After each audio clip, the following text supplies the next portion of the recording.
Assalamualaikum warahmatullahi wabarakatuh. We are from Group 4, Subject Engineering and Society, BFC 32202. We will have a talk titled Pollution and Civil Engineer. First of all, I would like to introduce all the group members. The first one is me, Nur Isamira binti Syamsul Akmal. Then we have Nur Izzati Nabila, Nur Hazrin Ivy Nabila, Nur Hidayah binti Azhar, and lastly Nurin Nabila binti Muhammad Rashdan. Assalamualaikum. Now I am Hazrin Ivy Nabila binti Muhammad Al-Hairi, matrix number DF210035, who are to present about noise pollution, which is known as an urban territorial phenomenon, is growing significantly in every city. Cities all across the world struggle with a serious problem of noise pollution, and unwanted sound is what is referred to as noise. The frequency and severity of pollution have been rising steadily over time.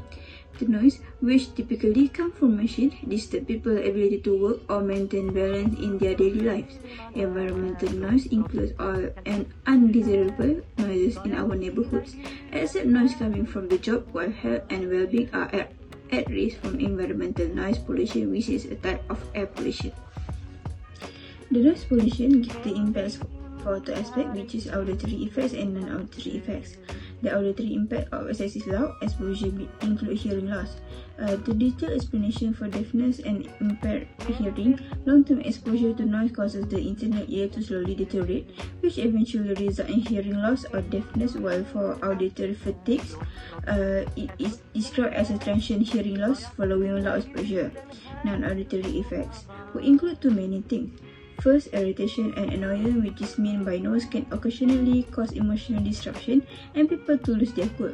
It also gives impact to physiological effects, and it involves the enlarging of the pupils, pallor of the skin, tensing of the voluntary muscles, production of gastric secretion, and increase in diastolic blood pressure, and the abrupt release of adrenaline into the bloodstream, which heighten neuromuscular tension, nervousness, irritability, and anxiety.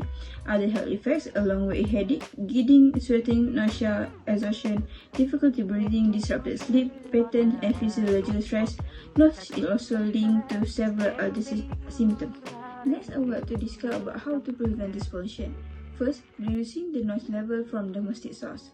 By using the sparingly and wisely, appliances such as radios, tape recorders, television, mixers, washing machine, and kitchen operation can reduce domestic noise. Other than that, about the maintenance of machine. Noise level can be reduced by properly lubricating and maintaining machinery, automobile, and other devices. Prohibition on usage of loudspeaker is one of the actions that must be taken.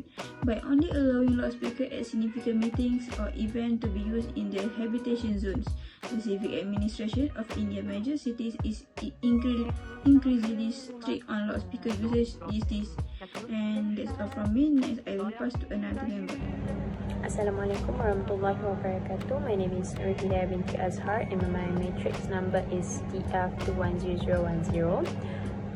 In this part, I would like to talk about the water pollution.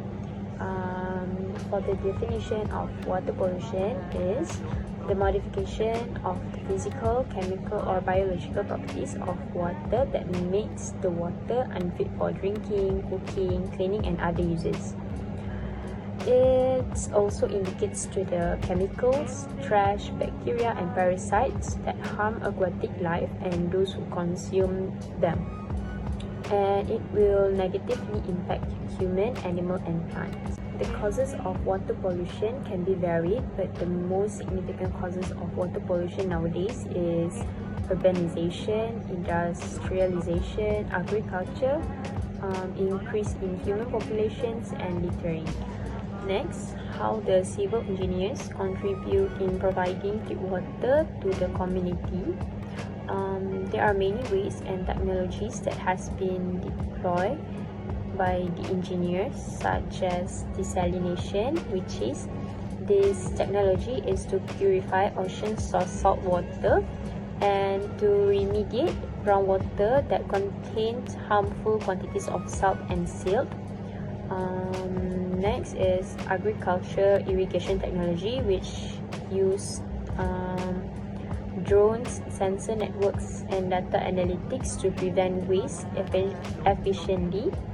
And lastly, wastewater treatment, which include physical wastewater treatment, chemical wastewater treatment, and biological wastewater treatment. Hello everyone, my name is Nur Izzati Nabila binti Roslan, number matric TF210047, and I will talk about air pollution. So when we talk about air is mostly composed of nitrogen and oxygen, but for air pollution, it is combined with carbon monoxide. And as air is free to circulate in all directions, air pollution may readily arise in a huge scale. The causes for air pollution, it may come from natural sources or even human-made sources. So as for nature may produce it by releasing harmful ones into the air, such as smoke from human-induced forest fires, as witnessed in the 2019 His incident caused by forest fires in Sumatra and Kalimantan. And the human-made sources is mostly caused by vehicle emissions, fuels, oils, and factories. So in order to prevent the air pollution from happening, we can organize events to educate people about how our everyday actions have influence on the environment.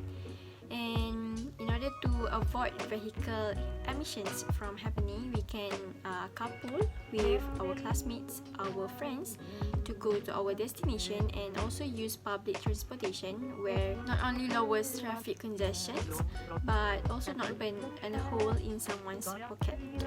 And if the destination is not far from our place, we can go there by walking or cycling. Pollutants may be prevented by promoting waste material planting or delegating responsibility for collecting it rather than burning it or harming the health of the people and surrounding community. And we can also planting plants and trees, which it is vital in a community since they may absorb carbon dioxide and supply oxygen. We can also reduce power consumption, where we can use fans instead of using air conditioner, because air conditioner require a lot of electricity and release a lot of heat, which is terrible for the environment. And we can apply 3R, which is reuse, reduce, and recycle in our real life, where in this approach, waste disposal may be minimized and the product generated from the recycle can benefit the consumer, in addition to saving money over purchasing factory-made items. That's all from me. I will pass up this presentation to my friend. Thank you. Assalamualaikum warahmatullahi wabarakatuh. My name is Anisa Mira binti Syamsu Akmal. Today I will present to you the data analysis from the Google form. After the presentations of the talk titled Pollution and Civil Engineer, all the respondents were given a Google form to assess their understanding of pollutions and how society and engineers fight it. This chapter will summarize respondents' replies in two parts, which is part A and part B. Part A is the audience knowledge before the talk, and part B is the respondents' understandings after the lecture about pollution. These are a few examples of the question that were asked in the Google form that were filled by our respondent. The first one is, how would they rate their knowledge about all the types of pollutions before this talk? And then we ask a question to know if they agrees to certain statement that we include in the Google form. For example, noise problem can create many health problems like insomnia, hypertension, and lead to loss of hearing. And then we also have a poll of yes and no if they actually have taken any action regarding pollutions before. And the question sounds, if so, do you take any action to prevent or reduce pollution? Last but not least, we try to find which types of pollutions that we presented actually bothers all the respondents the most. That is all from me. Thank you.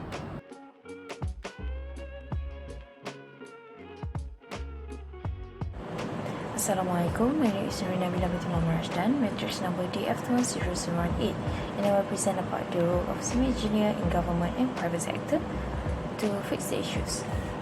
These are the roles of civil engineer in order to protect the environment. civil engineers in both private and government sectors plays a vital role in protecting the environment by working on projects that aim to protect the community health and safety.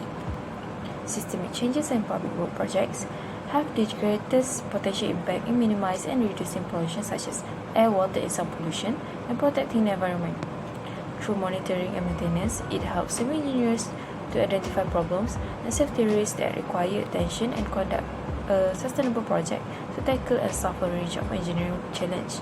The cost, risk, and overall viability are the challenges that civil engineers need to face in conducting an engineering project.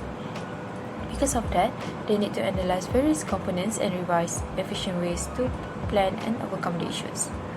The proposed plan of an engineering project both under the government and private sector must require permits, inspections, project-specific documents, and all necessary documentations to be submitted to local, state, and authorities and federal authorities. For example, the role of civil engineer while conducting a project for water pollution treatment.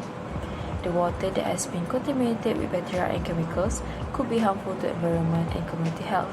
So, the civil and environmental engineers need to restore the polluted water back to a natural or usable state so it will remain free from chemical harms. While making this into work, they need to develop, manage, and revise efficient ways to remove and recycle water for community uses. This may also plan green construction projects that use energy-saving technologies to help keeping the surrounding environment clean. Furthermore, civil engineers design water infrastructure to keep communities safe and social functioning in collaboration with the city planners, architects, and engineers in other disciplines, such as mechanical and electrical engineers, to forecast the future needs and plan accordingly to the community and environmental needs.